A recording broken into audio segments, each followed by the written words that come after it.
doesn't have any bad smell on it, clean the body, and then maybe put a fragrance of some sort on it. Now, the issue that I have with the anointing of the body is that if we go according to Christian mathematics, we're not going according to our mathematics. I'll give you our mathematics after Christian mathematics. Christian mathematics, it's like the sign of Jonah. 3 days and 3 nights was Jonah in the belly of the whale. 3 days and 3 nights will the Son of Man be in the ground, all dead. So let's first look at the Christian mathematics. Christian mathematics, it's been 3 full days and 3 full nights. The smell of the body would be everywhere. The body would not be freshly smelling. It would start to have decayed. It would have not been smelling nice. Yet they were only going to come 3 days later to put perfumes and spices on. Not possible, not likely, never happened. It's not a custom. The Jews would not even touch a dead body once it had been dead for so long. So it's not going to happen, never happened. If we go according to real counting, what the rest of humanity does, not Christian counting, but everybody else in the world has different maths, it was 1 day and 2 evenings that they came back. Even then, 1 day and 2 evenings, they would still not have touched the body because it's something they would not have done. The body would have already started to become not touchable. You had only one opportunity to do it. That's once the body had died, cleaned it, preserved it, and that's it. Done. So these religious women were particular in observing the Sabbath. If they were not particular in observing the Sabbath, they would have come the next day, which would have been Saturday. Or they would have been there that Friday night and would have dressed the body. So we know that these women were religious people. They would not have defiled themselves by handling a dead body, especially one that was already going through, as they thought, a putrefying state. Not ever going to happen. Never. I can tell you now, those of you who are trying to pull the wool over people's eyes and say that they came back 3 days later or 1 day and 2 nights later like the rest of the world counted, they would not have touched that body. That's the end of the argument. There's no more to the argument than that. Joseph and Nicodemus, Joseph of Arimathea and Nicodemus, had already applied ointment to the body, as we already saw previously in the episodes. They had already used a pound's weight of myrrh and aloe on the body already.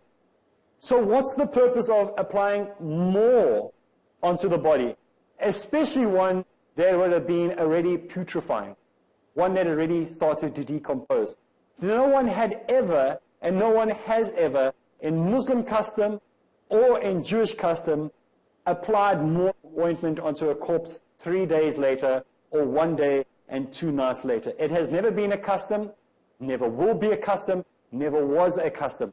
And it was because perhaps they knew, and this is where we come with a more likely scenario.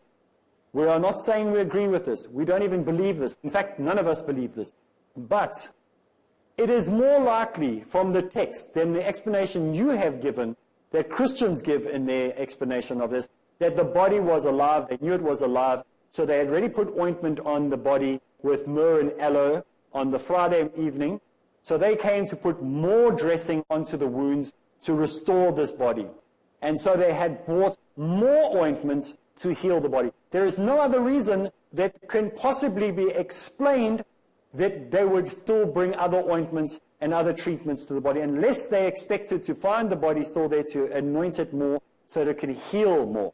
This is the only explanation. The one that you are offering doesn't have bearing in history.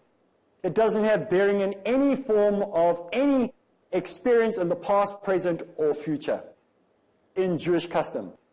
But like we said, we do not agree with this. This is just a better explanation from the text than the one that you are offering. What about the unused ointment that is spoken about? Remember when we have the 2 accounts of Jesus, the oil that has been poured and given to him to wash his feet. One is washing his hair, the other one says washing his feet. And you can read that in John chapter 12, verse 3 to 7. And the other one is found, the other opposing view, in Mark chapter 14, verse 3. In John's Gospel, it says that Mary took a pound of ointment and other spices and ointments and oils, costly it says, very costly, and she washes or anoints his feet. And so this is the story, and Jesus says to her, keep this for the day when I am buried, when I die, and you can anoint me with it. This is what he says. So don't use that ointment. Don't waste all the ointment. Keep some of it for the day that I am buried. That's what he says. Yet, when we read Mark's version, Mark says it wasn't his feet that were anointed, but in fact, he washes his hair. So the one says it was the feet, the other gospel says washes his hair. So it's not that the story about her wiping the feet with hair. He anoints the feet, other one anoints the hair. So they both speak about these expensive ointments that were kept. Both talk about the expensive ointments. Both say that these ointments were costly.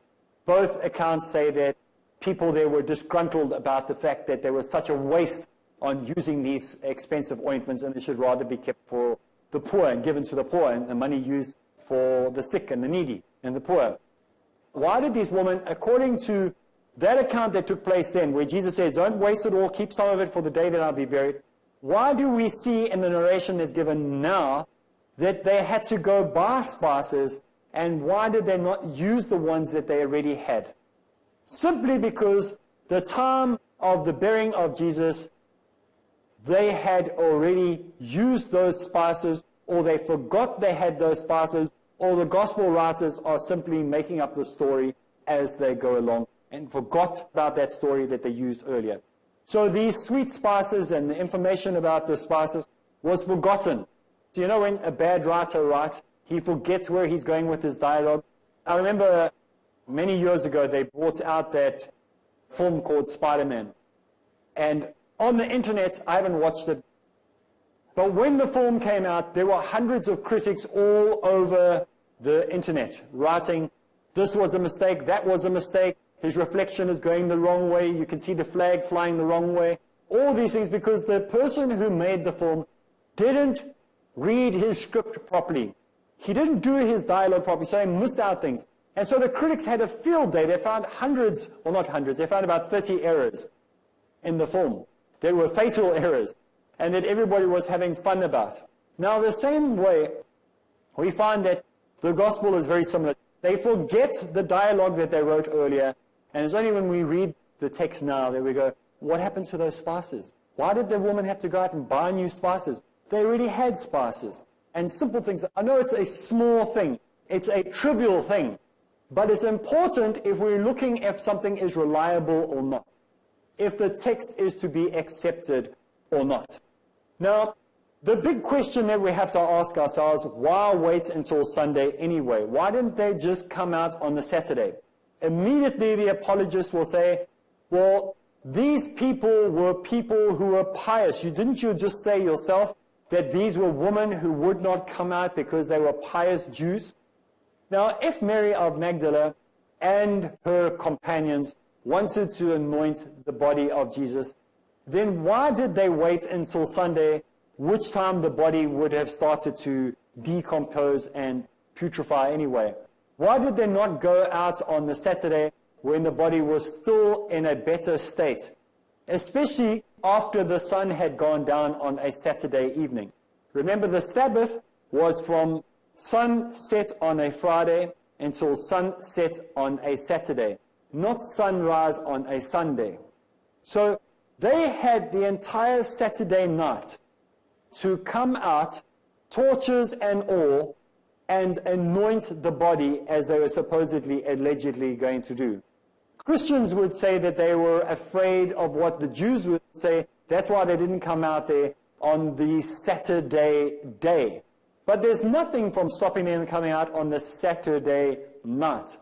But this is the way that we see the text being written. It is not very well thought out or very smart in its writing. Now, people would have been out on the streets on a Sunday. On a Sunday, people would have been walking around the streets. People would have seen what was going on the Sunday. They would have stopped the disciples. They would have stopped the Mary. They would have stopped whoever it was and said, what are you doing? Why are you coming near this grave? Are you coming to steal the body? Or if they had gone on a Saturday, no one would have seen, because all the Jews and all the people that you wouldn't want to see what was going on wouldn't be around, because they'd be keeping the Sabbath. They would have been indoors. They would have been busy with religious affairs. Now, granted, some of these disciples may have been devoted, pious, religious people. But remember, it was Jesus himself who broke the Sabbath on a number of occasions. Now, the Seventh-day Adventists will freak out because I just said that. Jesus himself didn't always keep the Sabbath. He healed people on the Sabbath. He said if an animal fell down the well, you could bring it out of the well. He said to people that you can heal somebody's body on the Sabbath.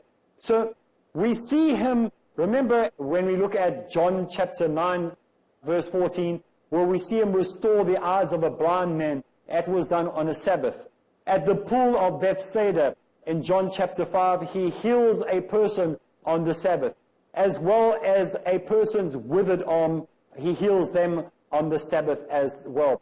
In Matthew chapter 12, verse 12, he says out of his own mouth, it is permissible to do good on the Sabbath. So when these women were coming to the body of Jesus on a Saturday, they would have been doing good on the Sabbath. So it was permissible for them to do it. Why don't they go? No one would have witnessed. No one would have saw what they were doing. It was more dangerous to go on the Sunday. When the people would have said, what are you doing? That would have been far greater a danger. Well, it's time for us to take a break. When we get back from the break, we'll continue, inshallah.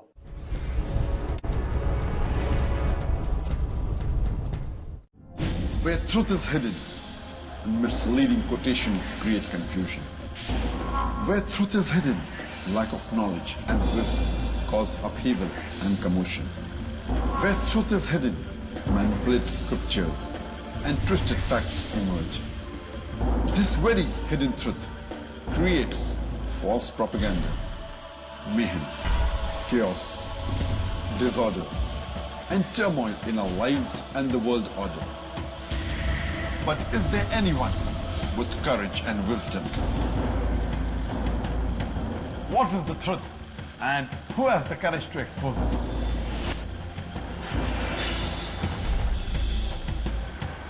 Because it's your right to know the truth.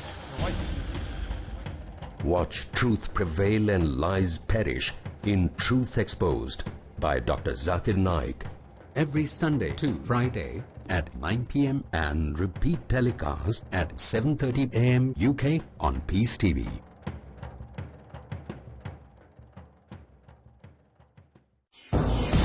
Most countries of the world ban bullying. They fight it in their schools and universities. A lot of us are being bullied differently every single day. Some come up to us and say, do this, while others say, don't you dare. Some say this is halal, while others say, nope, this is haram. Are you confused? Do you feel lost? Join me in Umdat al-Ahkam, where with the grace of Allah, we will learn the proper knowledge from the Quran and from the Sunnah, which would help stop this kind of bullying. Join Asim Al-Hakim in Umdatul Ahkam, next on Peace TV.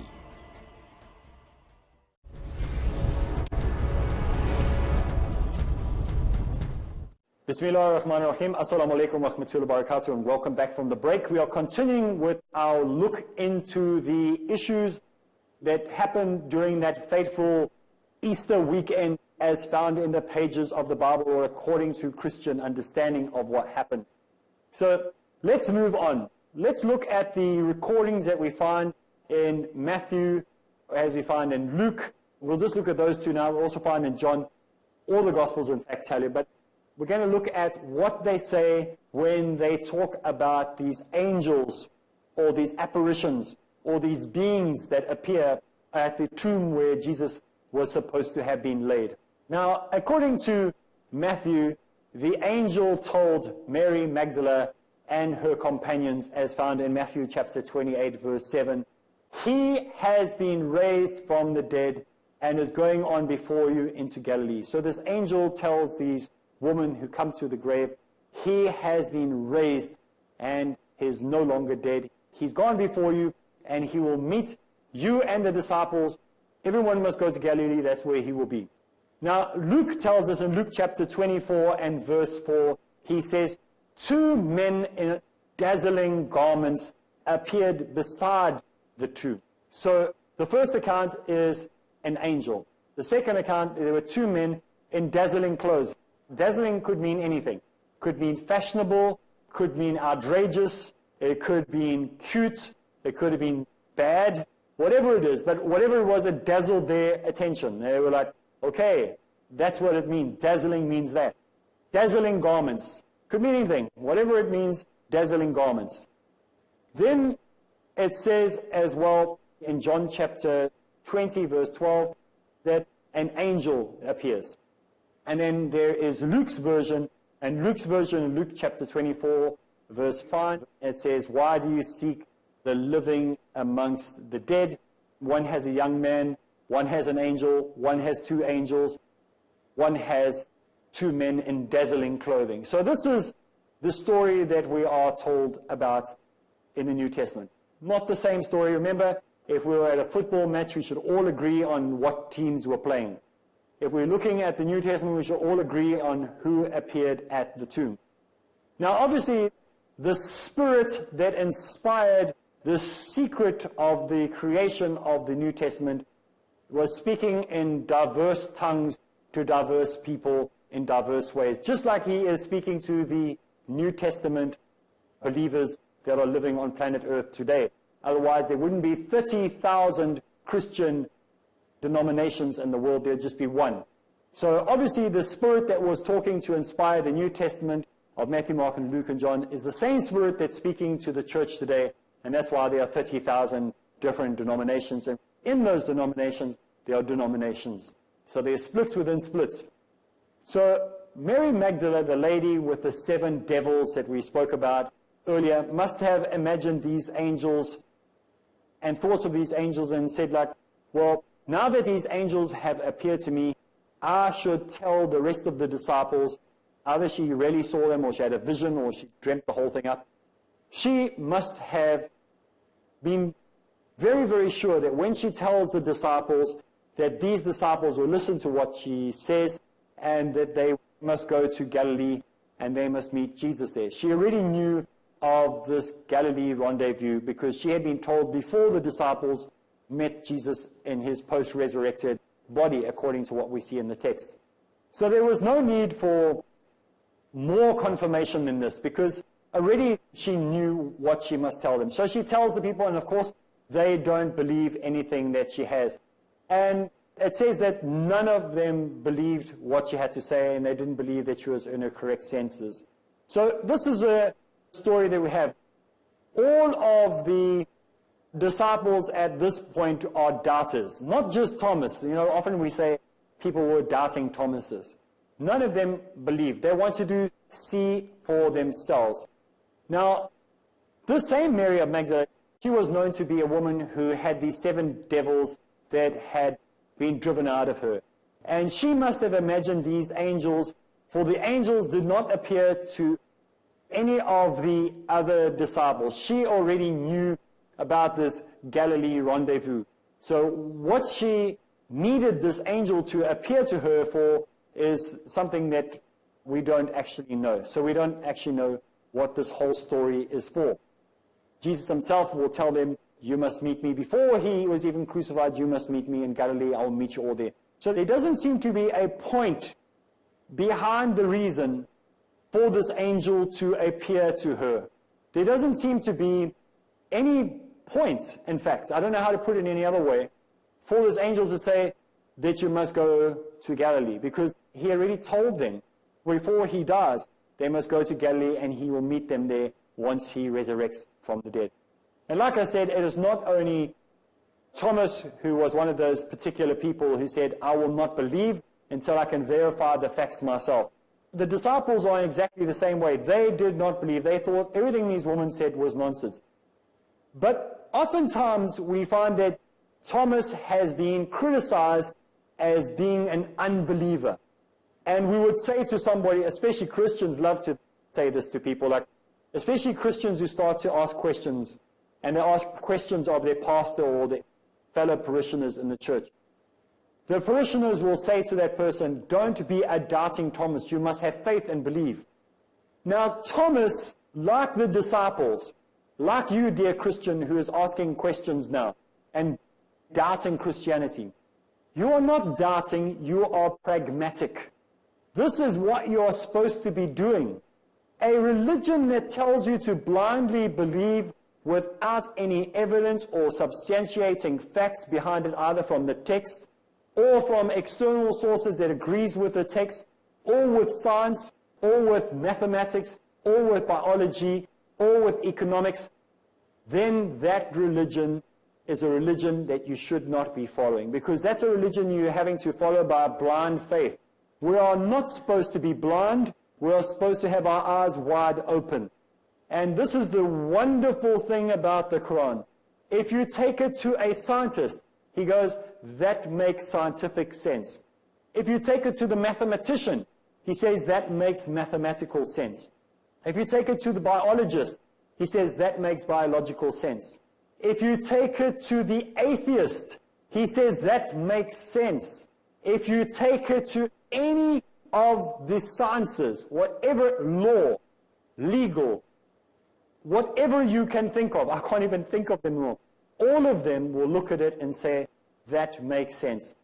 The Bible does not make sense through science, does not make sense through biology, does not make sense through mathematics ever, doesn't make sense through law, doesn't make sense through anything that you look at it except through the eyes of Christianity.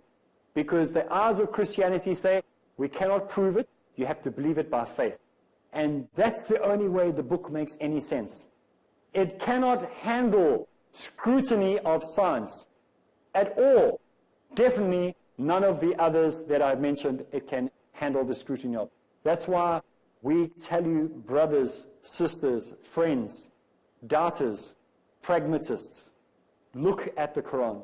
Not because I am telling you. We're not trying to steal people from Christianity and pull them over to Islam. Islam is a belief system based on facts. It's a belief system based on things that are credible, that can be seen and put under a microscope and analyzed and tangibly seen to be a bearing on reality. It's a common sense belief system. It's not an uncommon sense religion. So it's something that no matter how you look at it, it will still come out the exact same way.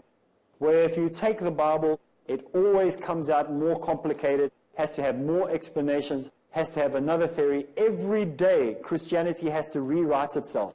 It has to reinvent its theories. The Jehovah's Witnesses, don't even get me started with you guys. You've rewritten your doctrine hundreds of times since you started your religion. The Mormon Church is constantly changing its doctrines to fit the needs of the day. And don't get comfortable, Baptists and Anglicans and Methodists and Presbyterians, because you've done exactly the same thing. Your Apostles' Creed has changed how many times? Your belief systems have been written how many times? Your divisions and splits have taken place how many times? So this is a book that you can look at, and you could pick up the writings of the scholars 1,000 years ago, 500 years ago, 300 years ago, 200 years ago, about the Quran. All of those guys, you put all their writings together, they'll all have the same thing to say about the Quran. We cannot find that even 10 years ago on any of the Christian denominations, because they're having to rewrite themselves for survival purposes. It's not because they are correcting anything in the book so it will make it easier for you to understand. They're correcting it for survival purposes. In South Africa, the World Council of Churches, something similar to that, have said that it is no longer a requirement to believe that Jesus is the Son of God. Why have they done that? For survival. Well, that's all the time we have for today's program. If you really want to find out what's really going to go on, make sure you tune in again next episode, same place. So for me, Areeb Islam, Assalamu alaikum wa rahmatullahi wa barakatuh.